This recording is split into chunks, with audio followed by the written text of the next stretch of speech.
Chicken তো অনেকবার অনেক রকমভাবেই খেয়েছেন, একবার এভাবে চিকেনটা বানিয়ে দেখুন, দেখবেন বারবার খেতে ইচ্ছে করছে আর বাড়ির সবাই আপনার প্রশংসায় পঞ্চমুখ হচ্ছে। এর জন্য প্রথমে উইথ বোন চিকেন নিয়ে নিয়েছি। চিকেনের পিসগুলো একটু বড় বড় রাখতে হবে এই রেসিপিটা বানানোর জন্য। আর চাইলে আপনারা বোনলেস চিকেন দিয়েও করতে পারেন, তবে উইথ বোন চিকেনেই কিন্তু এই রেসিপিটা বেশি ভালো হয়। এবার একটা মিক্সিং বোলের মধ্যে, বেশ বড় সাইজের মিক্সিং বোলের মধ্যে এই সব চিকেন পিসগুলো নিয়ে নিচ্ছি। নিয়ে এবার একটা কাঁটা চামচের সাহায্যে এভাবে প্রিক করে নিচ্ছি, যাতে মশলাগুলো খুব সুন্দরভাবে এর মধ্যে ইনসিস্ট করে যায়। চিকেনের পিসগুলো কিন্তু মোটামুটি প্রিক করা হয়ে গিয়েছে। এবার এর মধ্যে একে একে সমস্ত মশলাপাতি মেশাবো। প্রথমেই দিয়ে দিচ্ছি বেশ খানিকটা পরিমাণে রসুন বাটা, হাফ চা চামচ পরিমাণে রসুন বাটা এখানে দিয়ে দিলাম। এখানে কিন্তু আদা আর পেঁয়াজের ব্যবহার হবে না, শুধু রসুনের ব্যবহারই হলো। এবার দিয়ে দিচ্ছি হলুদ গুঁড়ো 2 টিস্পুন পরিমাণে, তারপর দিয়ে দিচ্ছি কাশ্মীরি রেড চিলি পাউডার,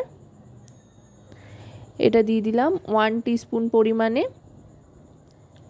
এবার দিয়ে দিচ্ছি গোলমরিচ গুঁড়ো, বেশ ঝাল ঝাল হবে সেই জন্য গোলমরিচ গুঁড়োটা দিয়ে দিলাম। এবার দিয়ে দিচ্ছি স্বাদ মতো নুন। এবার যেটা দেব সেটা হচ্ছে কাসুরি মেথি, হাতে একটু ঘষে নিয়ে কাসুরি মেথিটা দিয়ে দিচ্ছি। এটা কিন্তু অবশ্যই চেষ্টা করবেন দেওয়ার, তাতে করে দারুণ সুন্দর একটা ফ্লেভার আসবে। এবার এই চিকেনটাকে ভালো করে মাখিয়ে নিচ্ছি। কাসুরি মেথিটা দেওয়ার ফলে কিন্তু দারুণ একটা গন্ধ এখন থেকেই আসতে আরম্ভ করেছে। তারপরে এটা যখন বানানো হবে তখন কিন্তু এই গন্ধটা আরও অনেক বেশি ভালো লাগবে। এটা কিন্তু মাখানো মোটামুটি হয়ে গিয়েছে। মাখানো হয়ে যাওয়ার পর এবার দিয়ে দিচ্ছি 2 চামচ পরিমাণে সাদা তেল। সাদা তেলটা এই কারণেই দেওয়া যাতে মশলাগুলো চিকেনের গায়ে খুব সুন্দরভাবে লেগে থাকে, চিকেনের গা থেকে সরে না যায়। সাদা তেলটা দিয়ে আরও আরেকবার ভালো করে মাখিয়ে নিলাম। এবার একটা ফ্রাই প্যান বসিয়ে তাতে সাদা তেল গরম করে খানিকটা ময়দার গুঁড়ো ছিটিয়ে নেব।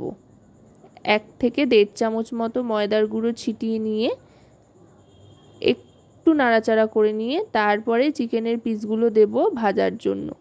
শুধু তেলেও কিন্তু চিকেনের পিসগুলো ছেড়ে দেওয়া যেত, তবে শুধু তেলে যদি আমরা চিকেনের পিসগুলো ছেড়ে দিতাম তাহলে কিন্তু চিকেন থেকে একটা জল ছাড়তো। গ্যাসের ফ্লেমটা যতই হাইতে রাখি না কেন চিকেনের থেকে জল ছেড়ে কি হয়, তখন অনেক সময় এই চিকেনটা কড়াইয়ের সাথে আটকে ধরতে পারে। সেই জন্য এই ময়দার গুঁড়োটা দিয়ে দিলাম। এতে করে চিকেন থেকে এক ফোঁটাও জল ছাড়বে না, চিকেনটা খুব সুন্দরভাবে ভাজাও হবে আর দারুণ সুন্দর একটা কোটিংও হয়ে যাবে। তাই ময়দার গুঁড়ো চিকেনের গায়ে না মাখিয়ে এভাবে তেলে দিয়ে দিলাম।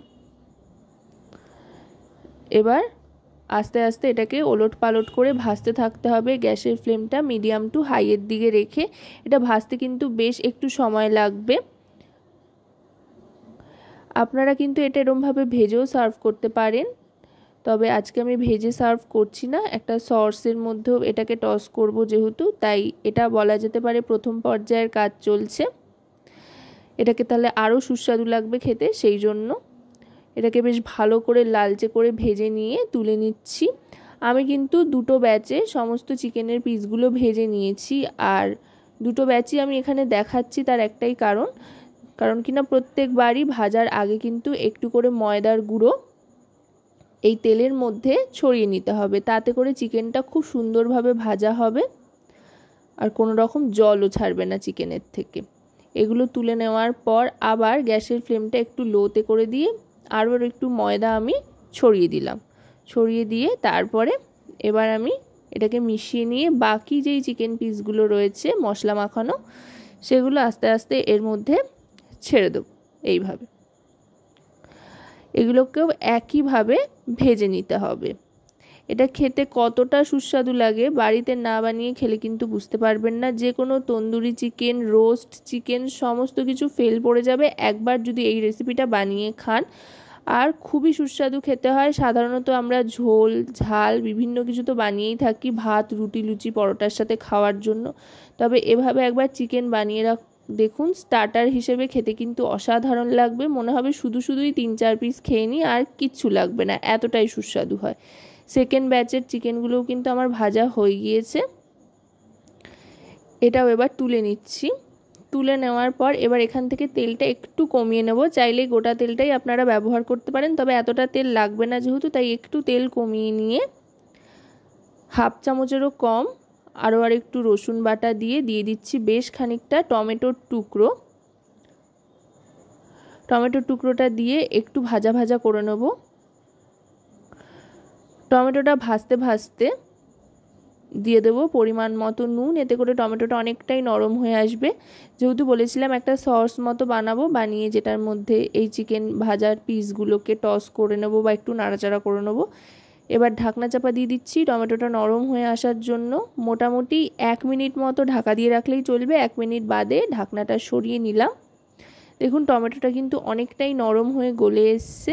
এটা যাতে একেবারেই ম্যাশ হয়ে যায় বা গলে যায় সেই জন্য এবার একটা ম্যাশারের সাহায্যে এভাবে এটাকে ম্যাশ করে নিচ্ছি।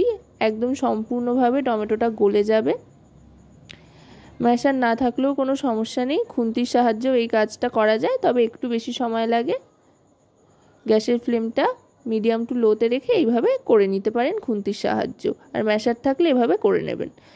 দেখুন কত সুন্দর টমেটোটা গলে গিয়েছে, আর টমেটো কষানোও হয়ে গিয়েছে মশলার সাথে। দেখুন মশলা থেকে কিন্তু তেল ছাড়তে আরম্ভ করেছে। আপাতত কিন্তু এখানে কিছুই দিইনি, শুধুমাত্র রসুন বাটা, টমেটো আর নুন গেছে, তাতে করেই এরকম সুন্দর একটা টেক্সচার কিন্তু চলে এসছে। এবার যেটা দেব সেটা হচ্ছে ভিনিগার, বেশ একটা টক টক ফ্লেভার আসবে সেই জন্য দিলাম। আর দিয়ে দিচ্ছি সয়া সস, এতে করে যেমন সুন্দর একটা ডার্কনেস আসবে তেমনি সুন্দর একটা ফ্লেভারও আসবে। আস্তে আস্তে দেখুন এই গ্রেভিটা বা এই সসটার কালারটা কত সুন্দর চেঞ্জ হয়ে যাচ্ছে, বেশ একটা গ্লেজি গ্লেজি ব্যাপার চলে এসছে, যেটা কিন্তু দেখতে অসাধারণ লাগছে, খেতেও দারুণ লাগে। এবার এই চিকেন পিসগুলো দিয়ে দেব, দিয়ে এবার ভালো করে এটাকে মাখিয়ে নেব। আর এতে কিন্তু কোনো রকমের জলের ব্যবহার হবে না, এভাবেই কিন্তু এটাকে বানাতে হবে, যেটা খেতে অসাধারণ লাগবে। আশা করব রেসিপিটি আপনাদের ভালো লাগবে। ভালো লাগলে অবশ্যই রান্নাবাটি চ্যানেলটিকে সাবস্ক্রাইব করে লাইক শেয়ার কমেন্টের মাধ্যমে আমাদের পাশে থাকবেন, আর পাশে থাকা বেল আইকনটি অন করে নেবেন সবার আগে সমস্ত রকম নতুন রান্নার নোটিফিকেশান পাওয়ার জন্য। কারণ আপনাদের নিয়ে আপনাদের জন্যই কিন্তু আমাদের চ্যানেল রান্নাবাটি, তাই আপনাদের প্রত্যেকটা লাইক শেয়ার কমেন্ট সাবস্ক্রাইব কিন্তু আমাদের অনেক অনেক উৎসাহিত করে নতুন নতুন ভিডিও তৈরির জন্য। কথায় কথায় কিন্তু পুরোটার সাথে ভালোভাবে মাখিয়ে নিয়েছি, পুরো সস বা গ্রেভি যাই বলুন না কেন সেটার সাথে চিকেনের ভাজা পিসগুলো খুব সুন্দরভাবে মাখানো হয়ে গিয়েছে, আর দারুণ সুন্দর একটা টেক্সচার চলে এসেছে, আর গন্ধের কথা আলাদা করে কি বলবো।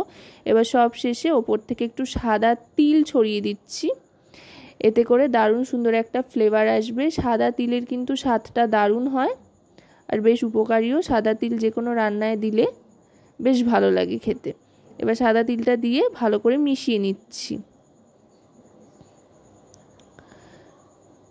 মিশিয়ে নেওয়ার পর দেখুন এটার কালারটা আরও কতটা সুন্দর হয়েছে দেখতে। হোটেল, রেস্টুরেন্ট, বিয়েবাড়ি যে কোনো রান্না কিন্তু ফেল পড়ে যাবে এই চিকেন রেসিপির কাছে, অসাধারণ খেতে লাগে। এবার এটাকে গরম গরম সার্ভ করে দিচ্ছি। দেখুন দেখতে কতটা লোভনীয় লাগছে, তাই আর একটুও সময় নষ্ট না করে বাড়িতে চটপট বানিয়ে নিন চিকেনের দারুণ মজাদার এই রেসিপি। একবার খেলে কিন্তু বারবার খেতে ইচ্ছে করবে। তো আমি সার্ভ করে দিলাম। তো আজকের এই রেসিপি কেমন লাগলো অবশ্যই জানাবেন।